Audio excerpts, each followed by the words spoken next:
Breaking news, Viking Nation, the storm is about to explode inside U.S. Bank Stadium, and what you're about to hear will shake the purple and gold to its core. 5 revelations, 5 shock waves, 5 reasons why the next 10 games of this season will define everything we thought we knew about this franchise.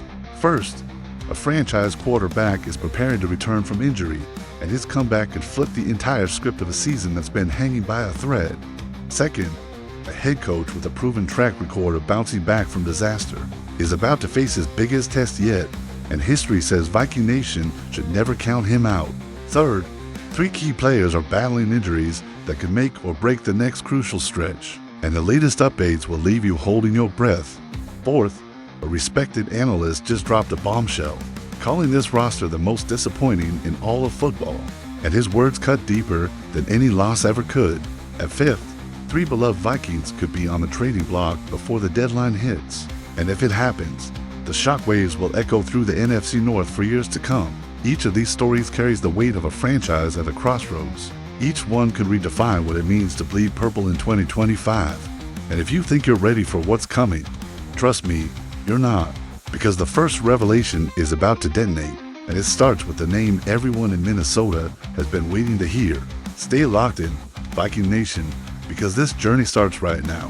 There's a storm brewing in Minnesota, and it's not coming from Lake Superior. It's coming from the left ankle of a young quarterback who's been sidelined, frustrated, and counting down the days until he could step back onto the field. For 6 long weeks, Viking Nation has watched Carson Wentz struggle, fight, and ultimately fall short in the pocket. For 6 weeks, fans have been asking the same question over and over again. When is number 9 coming back? Well, hold on to your horns, because the answer just arrived, and it's about to change everything. Asterisk asterisk JJ. McCarthy asterisk asterisk is officially set to return as the Vikings starting quarterback in Week 9 against the Detroit Lions at Ford Field, and the timing couldn't be more electric. Ian Rappaport, one of the most trusted insiders in the NFL, confirmed on Sunday that McCarthy has been cleared to play after recovering from a high ankle sprain that has kept him out since Week 2. The Vikings wanted to make absolutely certain that when McCarthy stepped back onto the field, he would be fully healthy, fully prepared, and fully ready to unleash everything he's been holding back. Head coach Kevin O'Connell didn't mince words when asked about his quarterback's status after the brutal 37-10 loss to the Chargers on Thursday night. If J. is healthy, JJ will play, O'Connell said with the kind of conviction that sends chills down the spine of every Vikings fan who's been waiting for this moment. That's been my mentality since the injury. We're very close, I hope, to seeing him healthy, having a full week of preparation, and going out there to compete. And compete he will. McCarthy's return comes at a critical juncture in the season. The Vikings sit at 3-4, several games behind in the NFC wildcard race, and desperately need a spark to reignite a season that has felt like it's been slipping through their fingers. Carson Wentz has done his best, securing the wins against the Bengals and Browns, but losing 3 others and battling through a shoulder injury that left him battered and bruised against the Chargers. The offense has lacked explosiveness, consistency, and that signature edge that makes defenses nervous. McCarthy brings something different. In his first 2 games of the season, he showed flashes of brilliance, particularly in the 4th quarter of his NFL debut, where he threw 3 touchdown passes and looked like a quarterback who belonged on the biggest stage. Sure, he struggled in 7 of the 8 quarters he played, but that 1 quarter was enough to remind everyone why the Vikings drafted him and why they've been so patient with his recovery. This time, McCarthy will have a full arsenal at his disposal. Jordan Addison, who missed those first 2 games, will be lining up alongside Justin Jefferson to give McCarthy one of the most dangerous receiving duos in the league. And if the injury updates hold true, both Brian O'Neill and Christian Darrisaw, 2 elite offensive tackles who've been in and out of the lineup, could be back to protect McCarthy's blind side and give him the time he needs to work his magic. The only missing piece will be center Ryan Kelly, who landed on injured reserve after suffering his 2nd concussion of the season.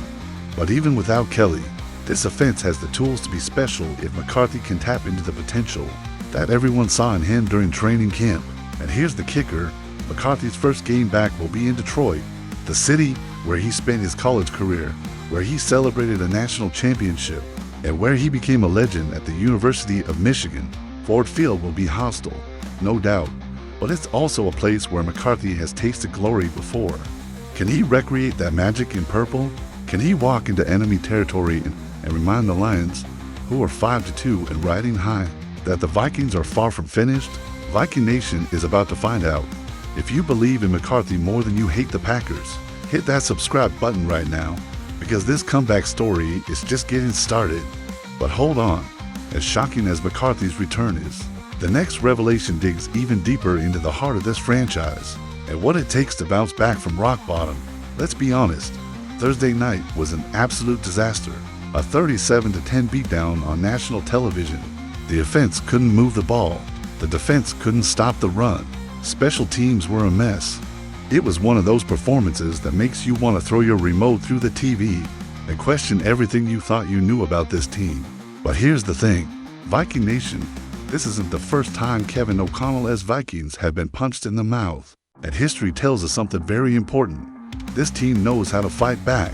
Let's take a trip down memory lane and examine exactly how O'Connell's Vikings have responded after getting blown out by double digits. Spoiler alert, you're going to like what you see. Back in 2022, O'Connell's first season as head coach, the Vikings didn't lose many games, but when they did, they got destroyed. After a 17-point loss to the Eagles in Week 2, they bounced back and beat the Lions in Week 3. After a 37-point demolition by the Cowboys in Week 11, ouch, they came back and beat the Patriots in Week 12. After an 11-point loss to the Lions in Week 14, they pulled off the greatest comeback in NFL history against the Colts in Week 15. And after a 16-point loss to the Packers in Week 17, they beat the Bears in Week 18 to close out a 13-4 regular season. That's resilience. That's character. That's the kind of team that refuses to stay down no matter how hard it gets hit. Now, 2023 was a different story. The Vikings went 7-10, and things got ugly toward the end. After a 23-point blowout loss to the Packers in Week 17, they got beat again by the Lions in the season finale. It was a rough ending to a rough year, but 2024, that was a return to form.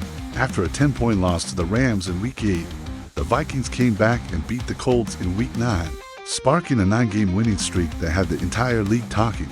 They finished 14-2 before stumbling in the playoffs. But the point remains, when O'Connell's Vikings get knocked down, they almost always get back up swinging. So far in 2025, this trend has held true. After a 16-point loss to the Falcons in Week 2, the Vikings came back and destroyed the Bengals by 38 points in Week 3. It was one of the most dominant performances of the season, and it proved that this team has the ability to respond when their backs are against the wall. Now, let's talk numbers. Under Kevin O'Connell, the Vikings have been blown out by double digits 10 times. 2 of those losses came at the end of the season, so there was no game the following week to bounce back. But of the 8 times they played the next week, they went 6-2. That's a 75% win rate after getting embarrassed. That's not luck, that's culture, that's coaching. That's a team that refuses to let one bad performance define who they are. Now, is this stat going to guarantee a win against the 5-2 Lions in Detroit?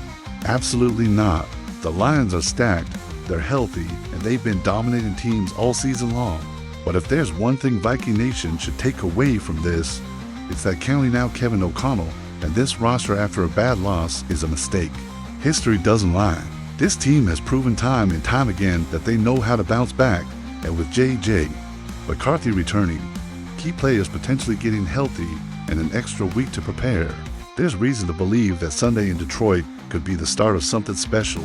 If you're still riding with the Vikings no matter what, drop a comment and let me know, because this fan base is built different, and we don't quit when things get tough. But trust me, the next story cuts even deeper, because it's all about the players who have to be on the field. If the Vikings have any shot at pulling off the upset, here's the brutal truth. It doesn't matter how talented your quarterback is if he's running for his life on every single play. It doesn't matter how explosive your offense can be if your best players are sitting on the sideline in street clothes. And it doesn't matter how creative your defensive scheme is if your best pass rusher is stuck in the training room instead of hunting down quarterbacks. The Vikings have been dealing with a rash of injuries all season long, and heading into this massive Week 9 showdown against the Lions, the health of 3 key players could be the difference. between a statement win and another devastating loss. Let's start with the offensive line, because if there's one area that's been absolutely brutal this season, it's the trenches. The Vikings played almost the entire Thursday night disaster against the Chargers without their elite offensive tackles, and it showed. Brian O'Neill who's been dealing with an MCL sprain, couldn't play on a short week, and Christian Darrisaw who's still battling the lingering effects of the ACL and MCL tear he suffered back in October 2024, tried to gut it out, but only managed 9 snaps before his knee forced him to the sideline. Without those to protecting the edges, the offensive line was a revolving door, and Carson Wentz never had a chance. But here's the good news. Kevin O'Connell is optimistic. With 9 full days between the Chargers game and the Lions game, both O'Neill and Darrisaw have time to rest, recover, and hopefully get back to full strength. I'm optimistic about where Brian O'Neill and Christian Darrisaw are today, O'Connell said on Friday, and hopefully with regard to their work week next week and them being available, O'Neill's situation is a bit more straightforward.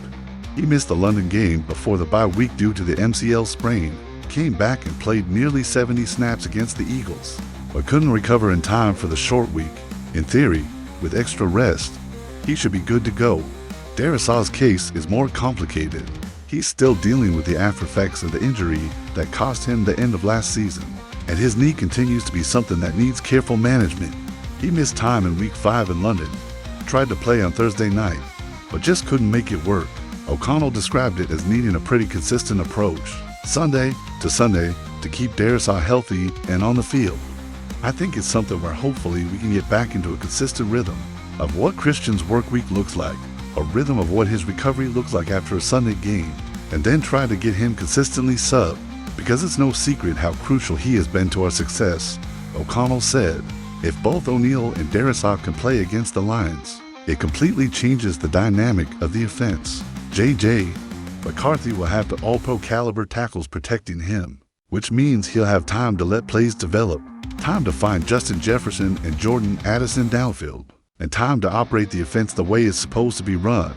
Now let's talk defense, because if there's one player who could completely shift the balance of power in this game, it's Andrew Van Ginkel The outside linebacker was an all-pro in 2024, and his ability to rush the passer, set the edge, and create chaos in the backfield is absolutely crucial to Brian Flores' defense. But Van Ginkel has barely played this season. He suited up in Week 1, missed Week 2 with a concussion, played just 8 snaps in Week 3, recording the sacks in those 8 snaps, by the way, and then missed the last 4 games with a neck injury. O'Connell said Van Ginkel has been doing limited work at practice, trying to stay in shape while working his way back to health. He's a guy that's been able to get limited work on the practice field, consistently to try to stay in shape while trying to get back available to us, O'Connell said. I'm encouraged by the fact that we have a little bit more time this week and the potential for Gink to have more opportunities to turn the corner. And when he's available, we can get him back out there. He's one of those guys that's essential to our defense. If Van Ginkel can play, it gives the Vikings a legitimate game wrecker who can get after Jared Goff and disrupt the Lions' offense. If he can't, the defense will continue to struggle against the run and lack that edge that made them so dominant last season. Bottom line, health matters.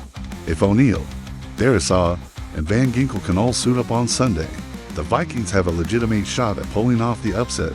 If they can't, it's going to be a long, painful afternoon in Detroit. If you're praying for these guys to be healthy, smash that like button right now, because Viking Nation needs all the positive energy we can get.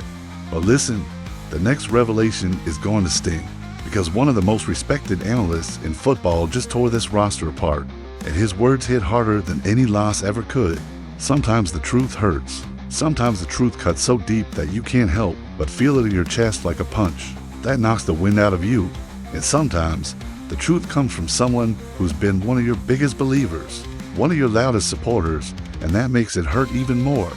Enter Dan Orlovsky, ESPN analyst and former NFL quarterback, who spent the entire offseason hyping up the Minnesota Vikings as a team built to compete for an NFC title. Orlovsky praised the roster construction, raved about the weapons on offense, and called Minnesota the easiest place in the NFL to play quarterback this year. He predicted that if the Vikings got league average quarterback play, they'd be legitimate contenders. Well, after watching the Vikings get absolutely demolished by the Chargers on Thursday night, Orlovsky changed his tune, and what he said on NFL Live on Friday was nothing short of devastating. Asterisk, I think this is the most disappointing roster in football right now. Asterisk, Orlovsky declared. And you could feel the weight of those words land like a sledgehammer. The most disappointing roster in football. Not struggling, not underperforming, disappointing. That's a word that stings because it implies expectations that were never met, potential that was never realized, and a belief that was shattered. Orlovsky didn't stop there. He broke down exactly why he feels this way, and every point hit like a dagger. This is an organization that spent the second most in free agency in the NFL this offseason, and this was a roster that was built, in our eyes, to be quarterback independent. At first, this offensive line cannot consistently protect, not at all. The interior of their offensive line is really bad. Second, this run defense has been gassed all season long, all year, and it happened again last night. The Chargers came out and said, "Here comes 3 tight ends running it, stop it." I'm shocked. He's right. The Vikings spent big money in free agency to build a roster that could win regardless of who was under center. They brought in Ryan Kelly to anchor the offensive line. They signed defensive playmakers to stop the run. They surrounded their young quarterback with weapons and protection. And yet, through 8 games, the offense can't protect, the defense can't stop the run, and the team sits at 3-4, staring at an uphill climb to even make the playoffs. Orlovsky continued, and this is where it got personal.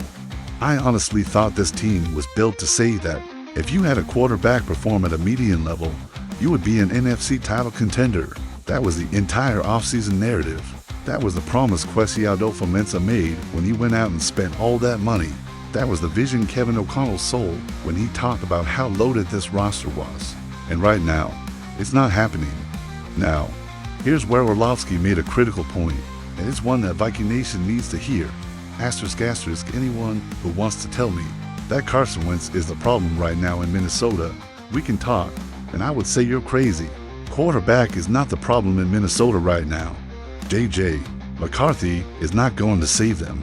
Carson Wentz certainly is not going to save them. This roster is incredibly disappointing right now.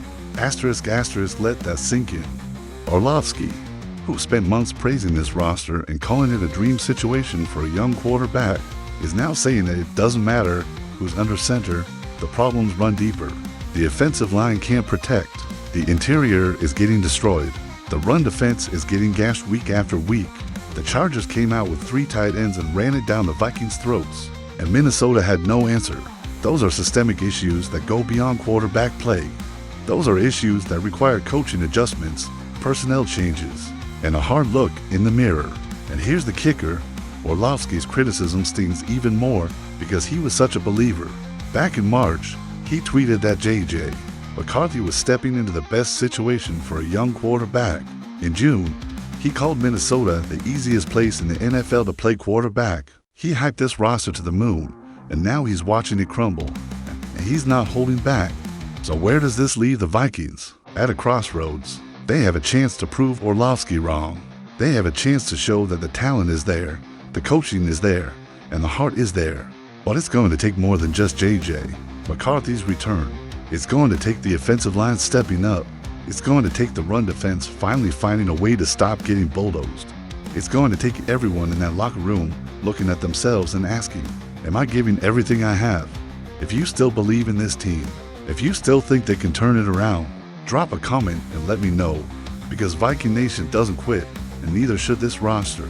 But trust me, the final story is going to hit you like a freight train, because 3 beloved Vikings could be on their way out the door, and if it happens, the shockwaves will echo through the NFC North for years. The NFL trade deadline is November 4th, and in Minnesota, whispers are starting to turn into shouts. 3 names keep coming up in conversations around the league, and if any of them get traded before the deadline, Viking Nation is going to lose its mind. These aren't scrubs.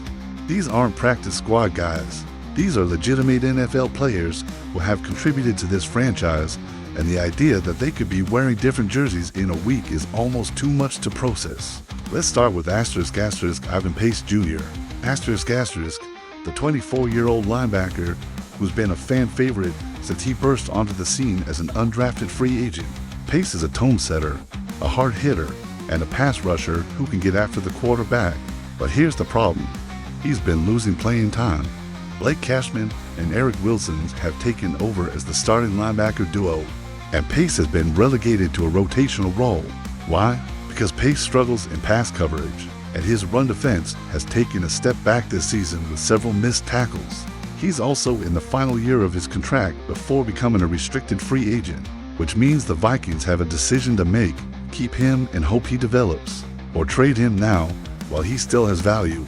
Teams like the Carolina Panthers, who have a history of bringing in former Vikings players, could be interested in adding a young pass-rushing linebacker to their defense. If Pace gets traded, it'll sting, but it might also make sense from a roster-building perspective. Next up is **TJ Hawkinson**, and this one is going to hurt if it happens.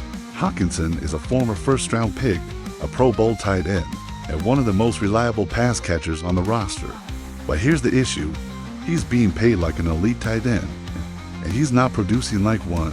Hawkinson isn't scoring touchdowns. He's not generating explosive plays.